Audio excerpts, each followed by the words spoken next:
Hello and welcome to La Jolla Babylon, Season 3, The Undoing of a Suburban Punk, a podcast where I read stories of my extended Gen X adolescence to my coddled millennial little sister, writer, actor, and comedian, Karen Hartman.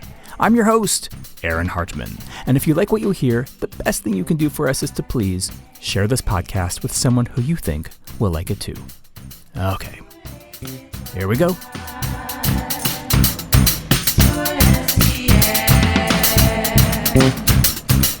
Hi, Katie. Hi, Aaron. It is so good to see you. That's nice to hear. Yeah, it seems like it's been a crazy long time. I don't know if it has been, but it feels like it has been. How are you doing? I'm good. I went to an in-person commercial audition, which rarely happens nowadays. Oh, Usually okay. do self-tapes. Well, first of all, I went and I got a large iced tea from a place nearby, and the man looked at me, and he was like, I love what you're wearing today. And I was like, thanks. And he's like, can I take a picture? And I was like, oh. Huh? But I was wearing like a little REI hat with colorful mountains on it and this like mustardy shirt. And I am not somebody, I don't know, for any listeners who don't know me, I am not somebody who is regularly stopped for my fashion sense. That's shocking to me, but okay. I mean, especially in New York City when everyone here dresses pretty great. But it's just so funny because it's like the man was so like confident about his compliment and I was so like, are you making fun of me? Check yourself. Yeah, now on Katie and Aaron's fashion podcast. That's right. Okay, so today the chapter that we're going to listen to is going to be a little shorter. I think it's about 8 minutes long. Oh, wow. And this is our Halloween special. Ooh, spooky kooky. We get to do a Halloween special because we're a podcast. I am so excited about this one. Great. You might know the story. I hope you don't.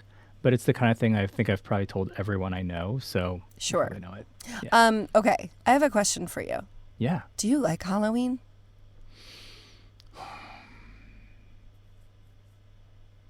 Not really. Do you know why? Well, I like it as a concept. You know, I like it because it's sort of like the punk Christmas. Do you know what I mean? Sure. It's okay. Like, it's a non-religious holiday that you get to kind of like party at or for or whatever. I just don't like wearing costumes. You don't ever like wearing costumes? I never like wearing costumes. I have not liked wearing costumes. And so... what's your favorite costume you've ever worn? Old Time Relijun played a crazy kind of like underground show in Queens. And it was a costume party, obviously. And, you know, we were on tour and hadn't prepared. This wasn't at the Mexican food place, was it? No, I think that was on Halloween too, though. Yeah, that's what I remember. I was like, I remember people really being dressed up. No, that was a good one, though. No, this is probably the year before that, I think. And I remember we were in like Providence, Rhode Island. And we're like, shit, we've got to get costumes for our thing tomorrow. So we went to like I don't know. It wasn't a costume shop, but it was like a 5 and dime type of thing. And I found a ghost costume that was just like a plastic costume that had the word, you know, had like a picture of the ghost on the thing. But what I did was I wore the packaging. So I was a ghost costume. Yeah, that's funny. What about you? What are some of your favorite costumes? When I was younger, we have plenty of photographic evidence. My Graucho Marx costume when I was like 12. And Dad took me to a barber with my wig. And like we brought a picture of Groucho Marx, and like we basically asked the barber to cut the wig in the shape of the wig. My God. Yeah, isn't that crazy? What a good dad. I know. And then he also gave me a real cigar. Yep. Which I was not allowed to have at school. I can't imagine why not. I don't know why, but that was a very good costume. I don't know why. I'm just like uncomfortable. I think I'm just like uncomfortable dressing up for some reason. It does not bring me joy. And I'm not sure why. That's okay. It ever really has. I think sometimes, like for me now, it feels like a lot of pressure because I'm always just like, oh, this has to be funny. This has to be good. Oh, it has to be funny. Oh, definitely. Oh, yeah. Has to be funny, because what else is the point? Right. Well, I love Halloween. I can't wait to listen to this Halloween story. I can't wait for you to hear it, and I'll send it to you and talk to you in a bit. Bye. Okay, bye. What?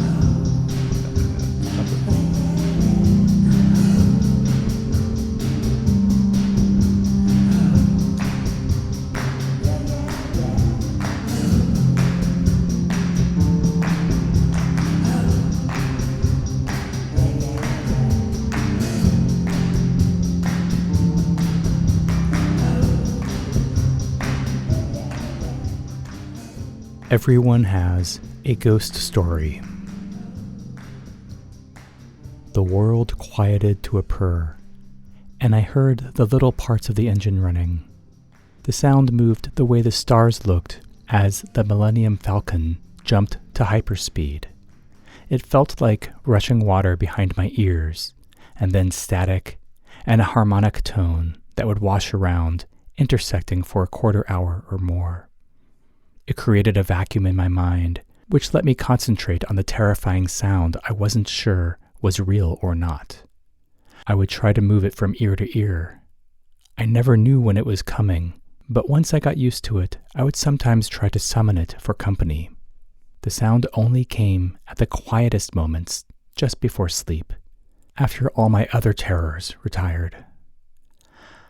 I was sure I was being visited by ghouls. Yes, sometimes under my bed, but mostly just in the dark. The walk to the bathroom at night was the scariest 15 feet a boy could dream up. It wasn't until much later that I understood that I had indeed been visited by something not entirely explainable. I don't have the ectoplasmic proof that a spiritualist might require, but I have confirmation. I really did see a ghost. I was living in Olympia, Washington after college. My house was built in the late 1800s by a lumber baron using wood he'd set aside for himself. It was situated between the two main streets of downtown, but tucked in among pine trees in a clearly exclusive way. My bedroom had built-ins and beautiful molding. The floors didn't squeak, and the doorknobs weren't loose. That house was a true craftsman.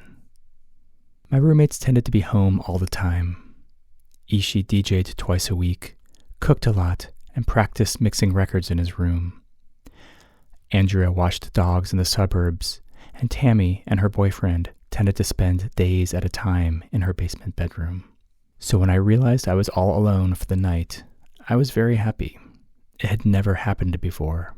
I ate some of Ishi's leftovers. I watched a boring art house movie in the echoey living room, and talked on the phone in the kitchen. All things I never would have considered doing if a single other person was around.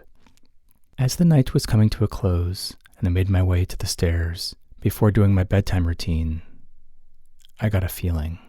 A chill ran up my spine, and I couldn't shake it. I flashed back to my childhood, to the terrors that yanked me from my bed many times a week.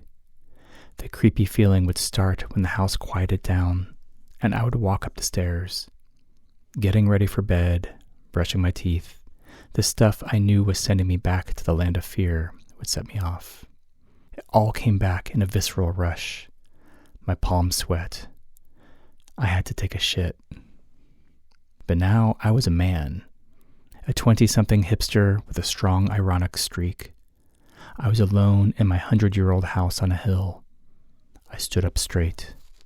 I said out loud to no one, "Hey, I'm not afraid of anything. I'm not a kid anymore. I get it. Ooh, yeah, I'm so scared. Fuck that. I'm an adult. I fucking drive.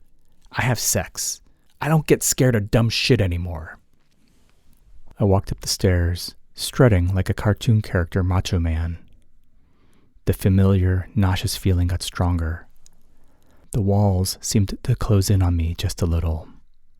But I kept up my patter. "Still not scared, motherfucker." And I wasn't. It was not fear. Something about that age. It's true. I wasn't a kid anymore, but I was just barely out of adolescence, and I had a lot of weakness. I did not know how to confront people. I had problems with both my parents and did not know how to talk with them. I was quick to blame other people for my problems.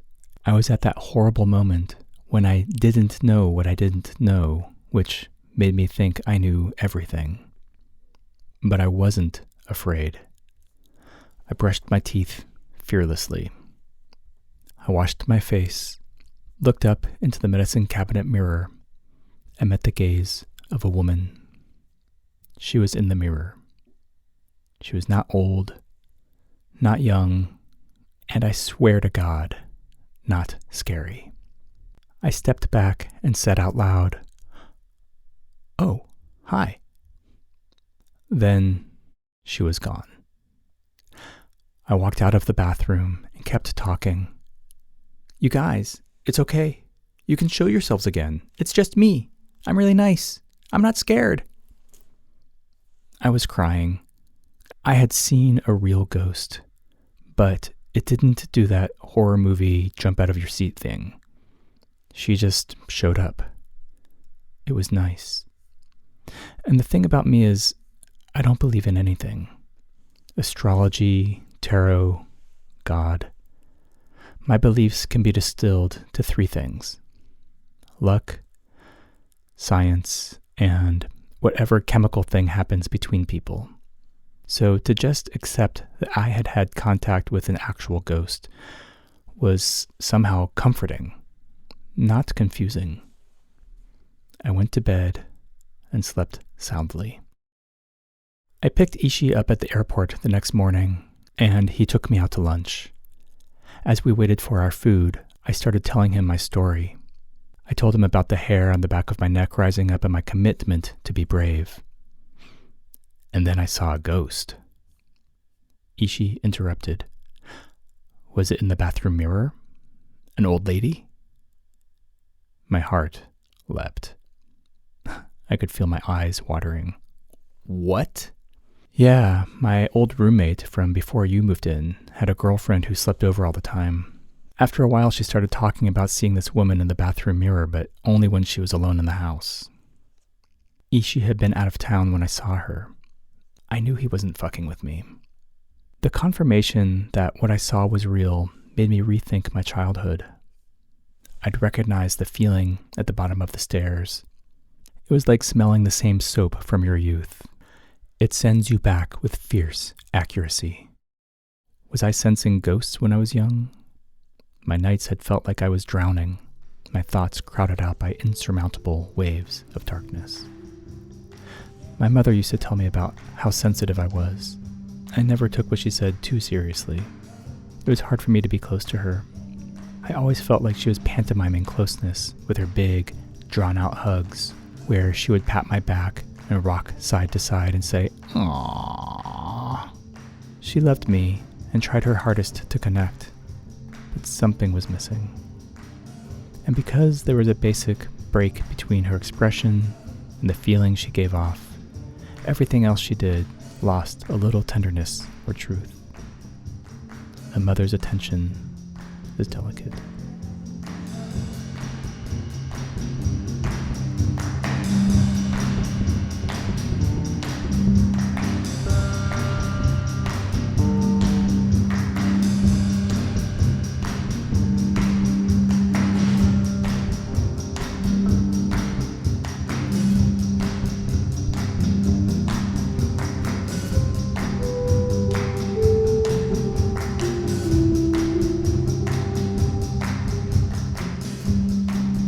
Welcome back. Oh, no.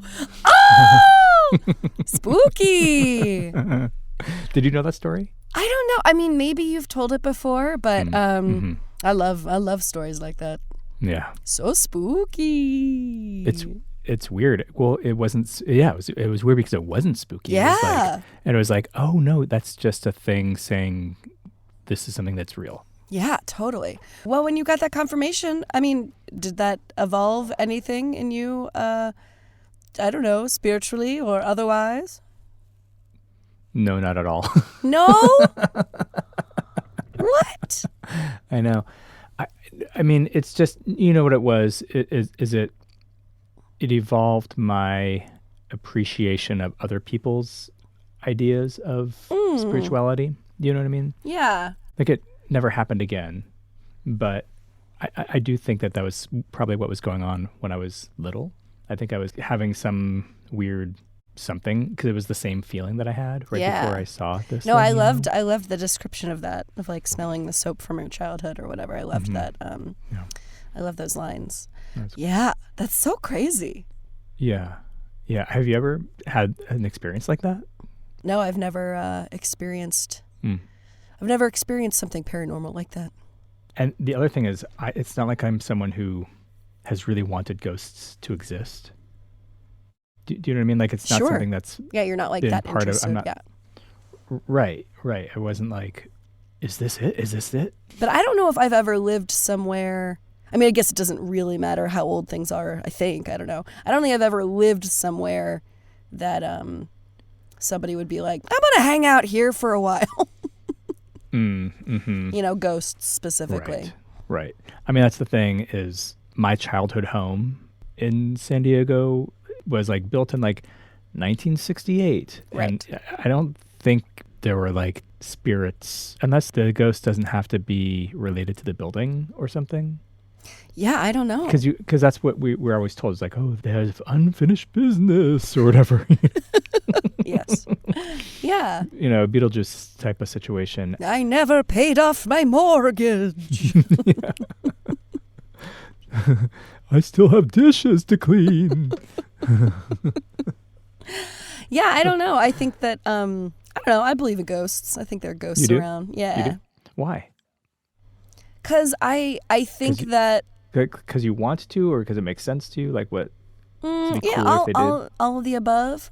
Yeah. All of the above. I think it makes sense that, like, especially with like residual energy or something like that, that things can get stuck or, you know, I think that if there are people who are scared that they're going to go to hell or something like that. What? Yeah. Like, I think that if people are like, I've been so indoctrinated specifically into like very scary Christianity thoughts where it's just like when they die, they're like, well, I'm not going anywhere. I got to stay here or else I'm going to hell. So the ghosts floating around are like repressed Christians? Before they died. I know, but what you're saying is not all of them. Not all of them, but some of them maybe. I'm not going to listen. Ghosts aren't a monolith. You know what I mean? Keep this. No, I don't know.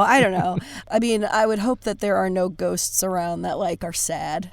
I mean, I understand why a ghost could be scary, right? Sure. Because like you see a mannequin at the wrong time or whatever, and like your brain goes like, you know, like it's human, it's not human, it's, you know, like it's like it's scary, right? For whatever reason.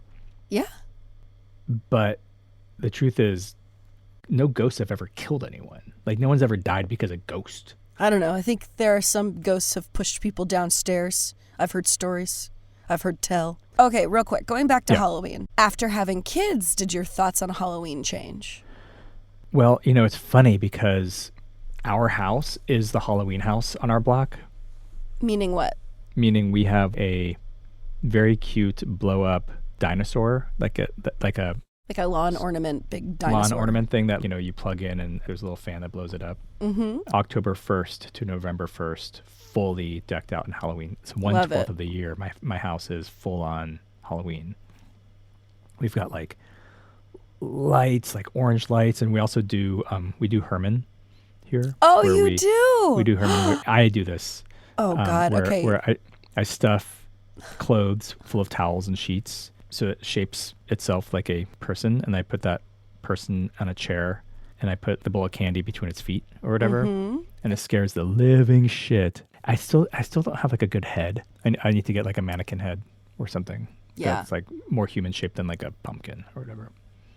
But I will say this year, I know this is such a fucking weird episode. The narration was like 8 minutes and we've been talking for so long. Did I tell you about my pumpkin? I don't know. When I was there in July, I saw that you were growing pumpkins. Yeah. Okay. So it is now, I have one pumpkin. I've pulled off all the flowers from all the other potential pumpkins. I've got one pumpkin that's at least 50 pounds. Damn. Yeah, it is fucking big. So I've got like 3 garden boxes in my front yard, and all like tomatoes and kale and all that shit because I'm a hippie. But I got one full-on GMO pumpkin start in June or maybe even May, and I was like, I'm gonna grow one big ass motherfucking pumpkin, and it is big. It's awesome. Oh, I can't wait to see. Prize winning. Are you good at carving? Nope. I never carve. Who's carving? I don't know. I'll let someone else do it. But this is the thing: is I'm like the biggest party pooper.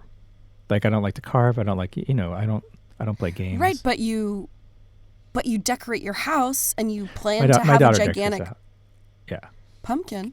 Yeah, my kids decorate. Yeah, and carve. And all that stuff. Well, so you didn't really answer my question where I was like, did your feelings towards Halloween change when you had kids? I totally avoided that question.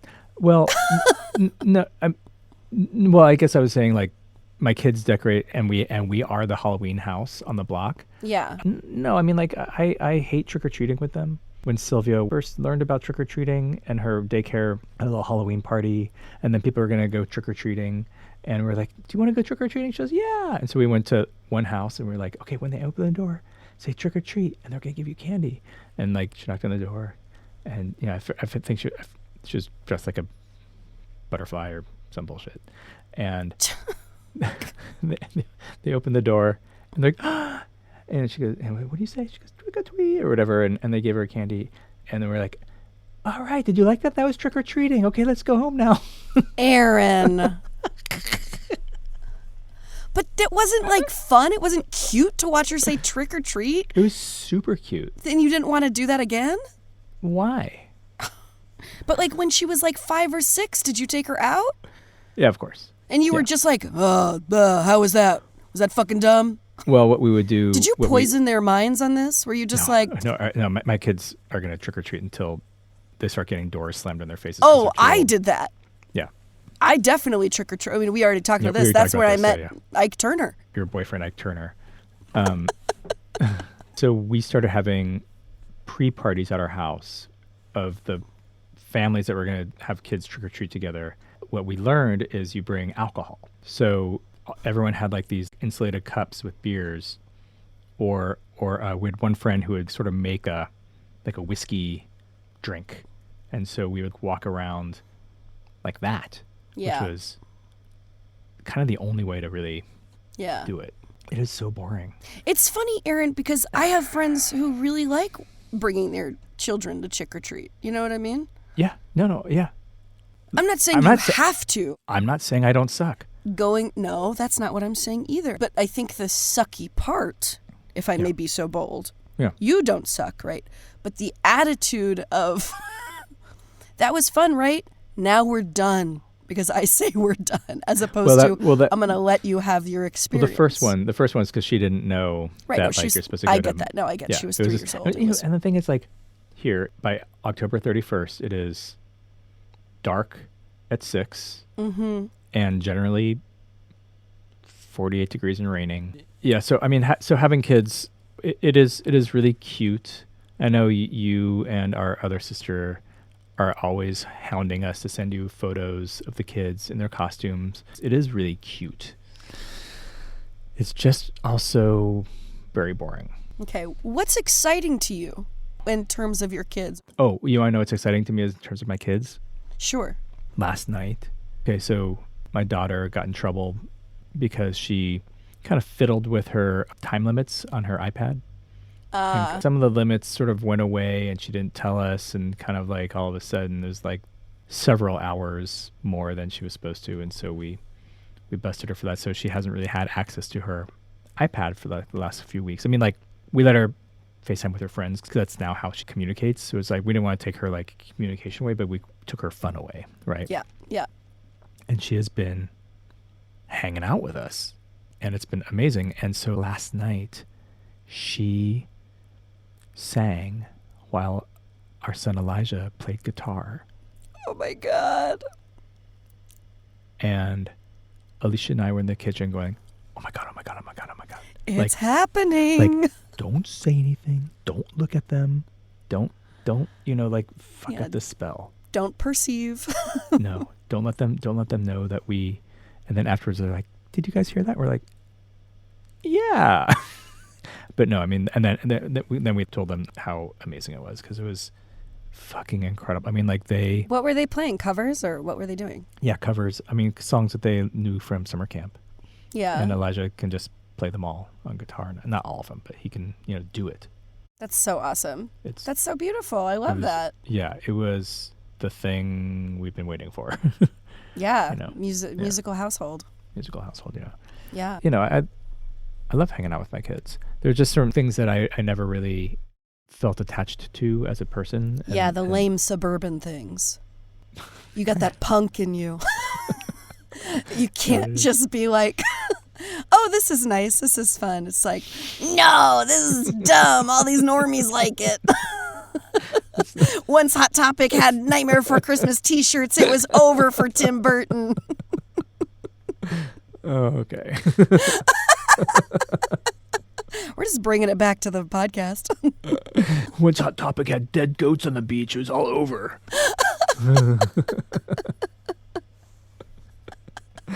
Listen, we're not going to get anywhere with this conversation. It was interesting how you ended that chapter, too. Really ended it on a very different note. Yeah, I don't know where that came from. Yeah. I liked it. I thought it was cool. like a very interesting meditation, especially because, and you don't have to put this in, but especially because of Karen's first Substack that just came out this week. No, yeah, which was so beautifully written. Yeah, and but very like sort of intertwining. Yeah. Thoughts on your mom. Yeah, I'll put a link in the show notes to our sister's awesome Substack. Yeah, everyone should subscribe. For her paid subscribers, she'll write you a personal play. Yeah, and that's a guarantee from Karen Hartman. Yeah. Just send her some things about your life. Yeah. Like send her $3 a month and she'll get back to you with your own personal play. Your own 2-hour, 2-act. Guaranteed to make people laugh and cry. Yeah.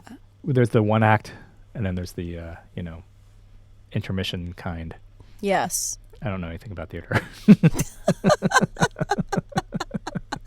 I've never been to a play. Anyway. Nothing brings me joy. And I'm working on that. That's not what I said, but that's fine if that's the takeaway. Pussy! And on that note, happy Halloween, everybody. Happy Halloween! Spooky! See you next time. Scary. Do you have a scary laugh? Just my normal laugh.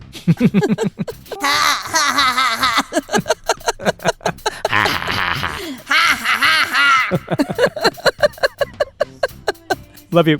Ooh. Bye. Oh, love you. No, it's okay. What's spookier than not saying I love you back?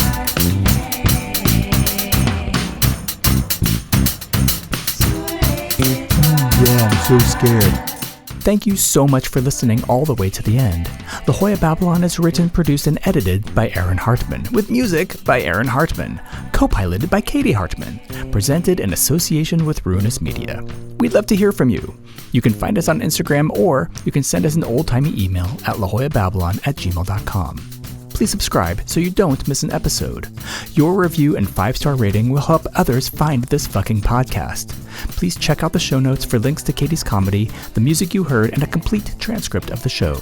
To hear more episodes of this show or other Ruinous Media podcasts, please go to ruinousmedia.com or wherever you get your fucking podcasts.